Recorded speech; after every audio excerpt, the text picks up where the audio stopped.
Quand avez-vous surpris le directeur de l'école en train de rire de quelque chose qu'il n'aurait pas dû? Je suis assis dans le bureau du directeur, prêt à discuter de la plainte pour harcèlement au travail déposée contre moi. Elle venait de mon enseignante, Madame Callahan, qui a affirmé que le grincement de mes chaussures était intrusif. Elle a qualifié cela, et je cite, de torture délibérée visant à saper son autorité. Tout a commencé il y a 3 semaines, lorsque j'ai enfin économisé suffisamment sur mon travail à temps partiel pour m'acheter ces Nike en édition limitée à $180. Quand je suis entrée à l'école, j'avais l'impression d'être à sa place. Bien sûr, elle grinçait un peu sur le sol du couloir, mais alors, la moitié de l'équipe de basketball ressemble à une convention de jouets qui grince lorsqu'elle se rend à l'entraînement. Mais dès que je suis entrée en classe, la veine sur le front de Madame Callahan semblait sur le point d'éclater. Plus je marchais, plus elle gonflait. J'ai essayé de marcher sur la pointe des pieds, mais cela n'a fait qu'empirer les grincements. Au 3e jour, elle serrait si fort sa tasse de café que ses jointures en devenaient blanches. Mais rien n'aurait pu me préparer à ce qui s'est passé le jour de la Saint-Valentin. Mon béguin, la fille la plus sexy de l'école, m'a tendu un sac de bonbons en forme de cœur. Avant même que j'ai pu le remercier, Madame Callahan est arrivée en trombe et me les a arrachés des mains. D'abord le grincement, maintenant ça, les emballages froissés. Absolument pas. Après ça, mon béguin ne m'a plus jamais adressé la parole. Ça m'a fait plus mal que n'importe quelle retenue. À la fin de la semaine, elle avait envoyé des emails au conseiller et au proviseur adjoint au sujet de mes chaussures perturbatrices. C'est là qu'elle a franchi une limite que personne n'avait vu venir. Elle a fait interdire le chien thérapeute de l'école, le gentil et tendre Bellet, qui aidait les enfants anxieux. Tout ça parce que son collier teintait à la même fréquence que mes chaussures. Pendant toute la semaine, on pouvait sentir la dépression dans l'air. Même les professeurs demandaient où était leur labrador doré préféré. Pendant tout ce temps, j'ai caché ça à ma mère parce que je savais qu'elle allait paniquer. Mais lorsqu'elle a insisté pour aller à la réunion parents-professeurs, la peur m'a envahi. Ce jour-là, le visage de Madame Callahan était couvert d'acné rouge et furieuse que je n'avais jamais vu auparavant. Soupir. Et voilà. Dès que nous nous sommes assis pour lui parler, elle est partie. Votre fils m'a menacé devant d'autres élèves. Les yeux de ma mère se sont écarquillés. Vous menacez? Qu'a-t-il dit? Madame Callahan s'est penchée de manière théâtrale. Il a pointé des pistolets sur moi et m'a dit, à plus tard, avec 3 grincements de chaussures agressifs. Ma mère est sortie sans un mot de plus, et en 24 heures, la situation est devenue complètement explosive. Madame Callahan avait prévu une audience littérale pour vendredi matin, et elle s'est présentée avec une valise à roulettes pleine de preuves. Quant à moi, j'étais là avec ma mère latino en colère qui avait pris un congé pour être là. Madame Callahan a présenté son cas avec un PowerPoint sur les armes soniques dans les environnements éducatifs. Mais j'avais un atout dans ma manche. Voyez-vous, j'avais passé la nuit précédente avec l'application de mesure de décélération de mon téléphone à enregistrer chaque bruit dans sa classe. Alors, quand ce fut mon tour de faire la présentation, j'ai sorti mon téléphone et j'ai écouté les enregistrements. Le taille-crayon, 72 décibels. Le vieux système de chauffage, 68 décibels. Quelqu'un qui mange des chips, 65 décibels. Mais le meilleur, c'était la vidéo de compilation que j'avais réalisée. 47 sons différents de la classe, tous plus forts que mes chaussures qui grincent, y compris les talons de Madame Callahan qui claquent à 71 décibels et son agrafeuse agressive à 74 décibels. Le directeur s'est penché en avant, la regardant claquer cette agrafeuse encore et encore dans la vidéo, tandis que mes grincements étaient à peine audibles en arrière-plan. La salle est devenue complètement silencieuse. Puis le directeur a émis le son, quelque part entre un reniflement et un rire, et du café est sorti de son nez. Il a attrapé des mouchoirs en essayant de se ressaisir, mais ses épaules tremblaient. Ma mère se mordait la lèvre pour ne pas rire. Même la représentante syndicale se couvrait la bouche. Le proviseur s'est finalement éclairci la gorge, a regardé Madame Callahan et a déclaré, je crains que nous utilisions les ressources du district pour poursuivre les chaussures qui grincent. Il s'est tourné vers moi et a ajouté, vous pourriez peut-être essayer de marcher du talon à la pointe des pieds pour minimiser le bruit. Puis il a regardé Madame Callahan, qui devenait violette, et a déclaré, je vais revoir la politique relative au harcèlement au travail avec tout le personnel. Plus précisément, la partie sur ce qui constitue un véritable harcèlement par rapport aux désagréments mineurs auxquels nous sommes tous confrontés dans un établissement rempli d'adolescents. Affaire classée, du moins c'est ce que je pensais. Au cours du mois suivant, j'ai reçu des lettres de refus des 5 universités auxquelles j'avais postulé. Chacune d'elles mentionnait des préoccupations concernant des problèmes de comportement. Mon relevé de notes était vierge. J'ai immédiatement su que Madame Callahan était derrière tout ça. Et c'est à ce moment-là que ma mère a prononcé 2 mots qui ont tout changé. Tu vois, Abo, c'est terminé. Le téléphone de ma mère était déjà dans sa main avant même que je puisse comprendre ce qu'elle voulait dire. Ses doigts volaient sur l'écran tandis qu'elle parcourait ses contacts. Elle s'est mise à parler espagnol à toute allure à son cousin qui travaillait dans un cabinet d'avocat du centre-ville, faisant les 100 pas dans notre cuisine tout en faisant des gestes de sa main libre comme elle le faisait toujours quand elle était vraiment en colère. J'ai saisi des mots comme discrimination et venza parmi tous les termes juridiques que je ne comprenais pas. Son visage avait cette expression que je n'avais vue que 2 fois auparavant. Une fois lorsque mon frère aîné a été suspendu pour quelque chose qu'il n'avait pas fait, et une autre fois lorsque notre propriétaire a tenté d'augmenter illégalement notre loyer. En moins d'1 heure, elle avait pris rendez-vous avec une certaine Véronica Vargas, spécialisée dans le droit de l'éducation. Et nous roulions en centre-ville et la Honda déglinguée de maman avec les 5 lettres de refus dans un dossier sur mes genoux. Le lendemain matin, nous nous sommes assis dans le bureau de Véronica pendant qu'elle étalait les 5 lettres sur son bureau, ses sourcils se haussant à chaque fois qu'elle les lisait. Elle a attrapé un surligneur jaune et a commencé à marquer la même phrase sur chaque lettre concernant des problèmes de comportement et nous a montré qu'elles utilisaient toute la même formulation, ce qui n'était pas normal pour les refus d'université. Elle m'a expliqué que cela suggérait que quelqu'un de mon école avait contacté les 5 universités après que j'ai postulé, ce qui violait ce qu'on appelle les lois FURPA sur la vie privée des étudiants. Elle nous a fait signer un tas de formulaires pour demander des informations au district scolaire et aux 5 universités, tapant des lettres formelles sur son ordinateur pendant que nous attendions. Lundi matin, je suis entrée à l'école avec mes Nike qui couinaient et en faisant exprès de faire un bruit supplémentaire à chaque pas. Le visage de Madame Callahan est passé du normal au violet en environ 2 secondes lorsqu'elle m'a vu dans le couloir, et elle a immédiatement commencé à écrire sur son bloc-notes rose. Elle s'est dirigée vers le bureau du proviseur adjoint, je la suivais. Mais lorsqu'elle lui a remis le procès-verbal pour perturbation intentionnelle, il l'a juste regardé, l'a regardé, puis m'a regardé, et me l'a rendu sans le signer. D'autres enseignants regardaient depuis leur porte, et je pouvais les voir chuchoter entre eux tandis que Madame Callahan retournait en trombe dans sa classe. 3 jours plus tard,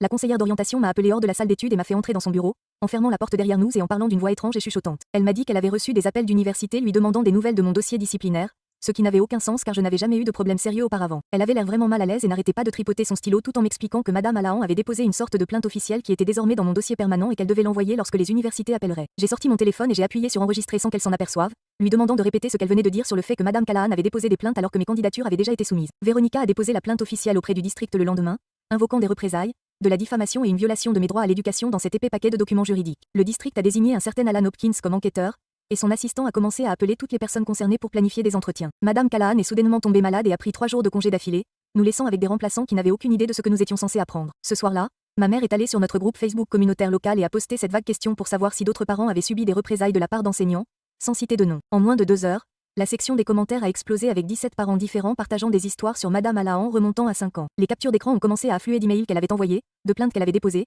et un parent avait même un enregistrement d'elle disant qu'elle ferait en sorte que cet enfant n'entre jamais dans une bonne école à cause de leur fille qui est maintenant au collège communautaire. Au déjeuner le lendemain, les gars de l'équipe de basket sont venus à ma table, ce qui n'était jamais arrivé auparavant puisque je ne faisais pas vraiment partie de leur groupe. Ils ont dit qu'ils témoigneraient que leurs chaussures qui grincent n'avaient jamais été un problème dans aucune autre classe. Et l'un d'eux a sorti son téléphone pour me montrer une vidéo qu'il avait enregistrée. C'était Madame Callahan dans la salle des professeurs juste après l'audience, disant qu'elle m'en voulait et qu'elle allait me donner une leçon de respect. Ils étaient tous encore énervés que Bailey ait été banni et voulaient m'aider comme ils le pouvaient. Alan Hopkins m'a interviewé pendant 2 heures dans la salle de conférence, prenant des notes sur son ordinateur portable surtout, de l'incident des bonbons de la Saint-Valentin à la situation du chien de thérapie. Il n'arrêtait pas de me demander de répéter certaines parties et semblait vraiment intéressé par la chronologie des événements, en particulier l'interdiction du chien de thérapie et mes rejets à l'université. Il m'a demandé les données de mon décibelmètre de l'audience et a fait des copies de tous mes enregistrements, puis a mentionné que ce n'était pas la première fois qu'il enquêtait sur Madame Callahan, mais il n'a pas pu en dire plus. La rumeur s'est répandue dans l'école qu'une enquête officielle était en cours et soudain, Madame Ilahan est revenue en se comportant comme la plus gentille des enseignantes. Elle a apporté des beignets pour la salle des professeurs, a souri à tout le monde dans les couloirs et a même essayé de faire la conversation avec les élèves, mais tout le monde a pu voir que c'était faux. Pourquoi Madame Callahan se soucie-t-elle autant des chaussures qui grincent alors que toute l'école est une véritable usine à bruit? Je me demande ce qui l'a poussé à choisir cet enfant en particulier pour s'en prendre à lui alors que les basketteurs couinent toute la journée. Les autres enseignants gardaient leur distance avec elle,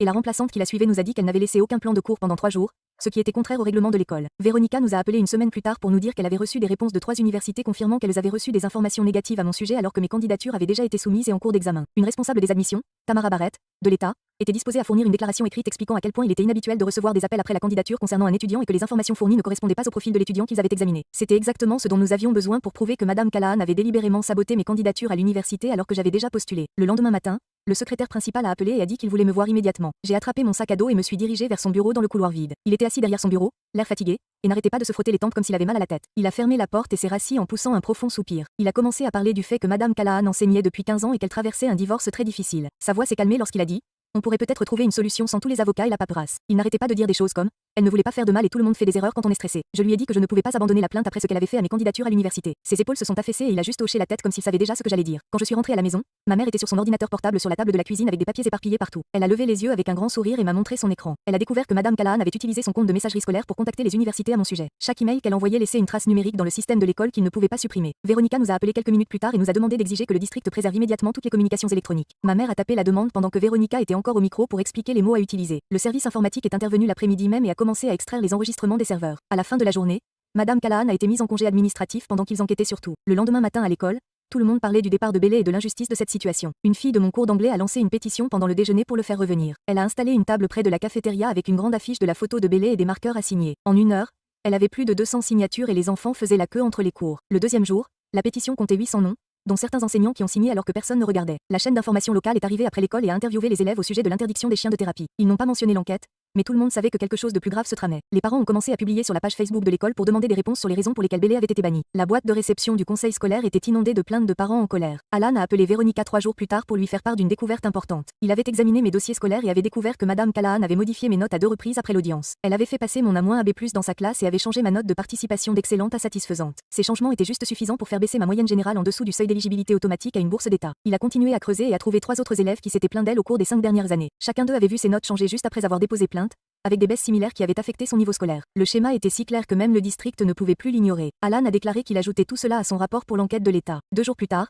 Valérie Hollande a appelé Véronica pour essayer de trouver un accord. Elle était la représentante syndicale et a dû défendre Madame Callahan même si elle n'avait pas l'air contente. Véronica l'a mise sur haut-parleur pour que ma mère et moi puissions tout entendre. Valérie a admis que Madame Callahan posait problème depuis des années, mais que le syndicat devait protéger ses droits. Elle a proposé que Madame Callahan m'écrive des lettres d'excuse, ainsi qu'aux universités, si nous abandonnions l'enquête. Elle a même dit que Madame Callahan serait transférée dans une autre école l'année prochaine. Véronica lui a dit que nous avions besoin de temps pour y réfléchir, mais je connaissais déjà la réponse. Nous avons refusé l'offre de règlement le lendemain matin, et Véronica a déposé des plaintes supplémentaires auprès du ministère de l'Éducation de l'État. Elle a également contacté le conseil d'agrément des enseignants au sujet du comportement de Madame Callahan et des changements de notes qu'elle en avait découverts. Les enjeux sont devenus bien plus importants que prévu lorsque le conseil d'agrément a ouvert sa propre enquête. Le permis d'enseigner de Madame Callahan était désormais en cours de révision, ce qui signifiait qu'elle risquait de ne plus jamais enseigner dans tout l'État. Le conseil scolaire a programmé une réunion d'urgence après avoir reçu des centaines d'emails de parents. Ils m'ont inscrit à l'ordre du jour pour parler publiquement de tout ce qui s'était passé. La réunion s'est déroulée dans l'auditorium du lycée car ils s'attendaient à une foule nombreuse. Lorsque nous sommes arrivés, le parking était déjà plein et des gens entraient depuis la rue. L'auditorium était bondé de parents et d'élèves en colère brandissant des pancartes demandant le retour de Bailey. Madame Callahan était assise au dernier rang avec un homme en costume qui devait être son avocat. Elle prenait des notes sur un bloc-notes jaune et ne regardait personne. Lorsqu'ils ont appelé mon nom, je me suis approchée du micro,